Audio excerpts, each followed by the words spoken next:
அன்பு சகோதரர் ஜோசப் விஜய் அவர்கள்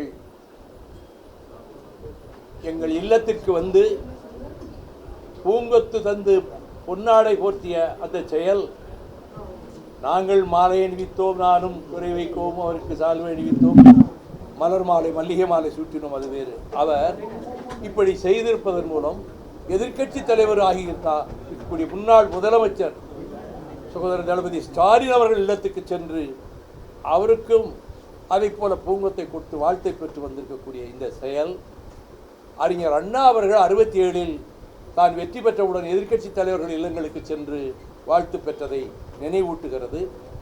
அவரிடம் மதச்சார்பின்மையையும் ஜனநாயகத்தையும் சமூக நீதியையும் பாதுகாக்கின்ற அரசாக உங்கள் அரசு திகழும் என்பதை உங்கள் பிரச்சார காலத்திலே கூறி வந்தீர்கள். அப்படிப்பட்ட நிலைப்பாட்டுக்கு வாழ்த்து சொல்கிறேன். உங்களுடைய ஒவ்வொரு முயற்சியும் உங்கள் நடவடிக்கையும் மகத்தான வெற்றி பெற வேண்டும் என்று நான் வாழ்த்துகிறேன். 1983ஆம் ஆண்டில் உங்கள் தந்தையார் புதிய இல்லம் கட்டி அதற்கு திறப்பு விழா நடத்திய போது டாக்டர் கலைஞர் அவர்களும் நானும் உங்கள் வீட்டிற்கு வந்தபோது உங்களுக்கு 9 வயது. 18 ஆண்டுகளுக்கு முன்பு மதுரை விமான நிலையத்தில் நான் அமர்ந்திருந்த போது தொலைவிலே இருந்து என்னை பார்த்துவிட்டு வேகமாக என்னை நோக்கி வந்து நீங்கள் காட்டிய மரியாதையும் அந்த பண்பாடும் என்னை சிலிர்க்க வைத்தது.